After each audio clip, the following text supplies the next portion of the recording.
Hey everyone, Grinn here, PAX Prime 2014, sitting with my buddy here. Hi, my name is Matt Donatelli. I work at Graphite Lab, and we're making a game called Hive Jump. Hive Jump. It is a third-person platformer shooter. Yeah. Competitive or co-op? It's actually a cooperatively focused 2D action platformer with kind of elements of Spelunky and Contra in it, so that's kind of how it plays out. And it's set in a universe kind of like Starship Troopers. Excellent. Yeah, I saw the graphic style is really appealing, and the gameplay is really appealing too. It seems like it's really easy to pick up and play. It's really a great flow. Why don't you tell us a little bit about how you came up with this and a little bit more about what goes on in the game? Sure, yeah. Well, we came up with the idea when we were kind of trying to decide what we wanted to do as a whole studio. We're like 6 guys in St. Louis, Missouri. We do a lot of work for hire during the day as our 9-to-5 job, and we wanted to get going on a passion project, some kind of indie game.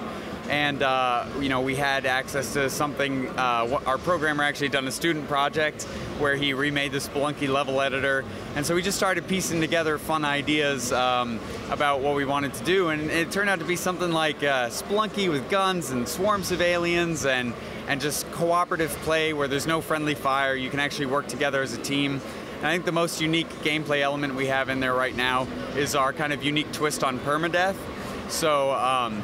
The team has a teleporter backpack that allows the ship in orbit to beam supplies down underground into the Hive.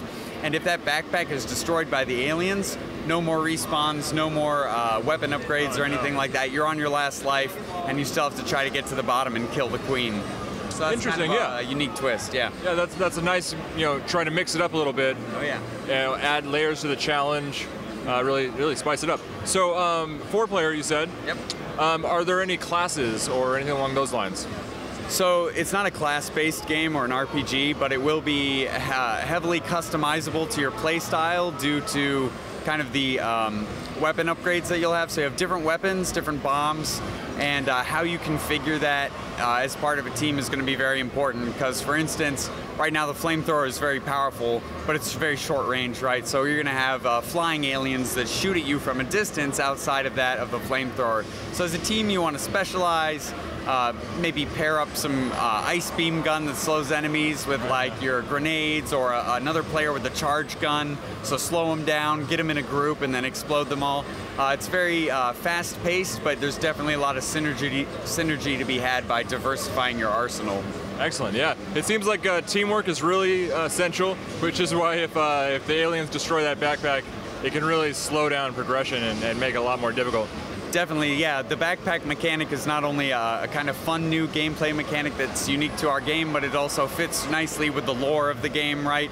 They can't get a signal to beam in supplies into the Hive unless the backpack is down there boosting the signal, right?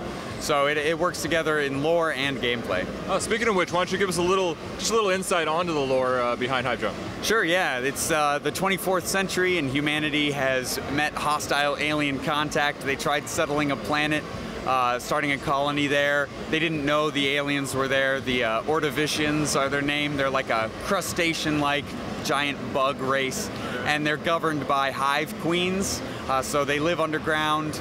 The Hive Queen is kind of the ruler of the society, and there are multiple Hive Queens across different planets in the galaxy, and kind of how they spread as a species is kind of up to you to discover over the course of playing the game. Excellent.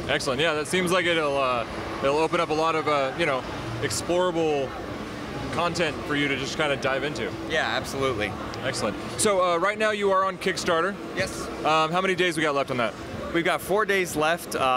This Friday at midnight is the cutoff, midnight Central Standard Time. We are about 70% of the way to our goal as I'm talking to you now. And it's really going to come down to the last 48-hour push, I believe, to get us over to the goal. We're at 37,000 of 50,000 right now.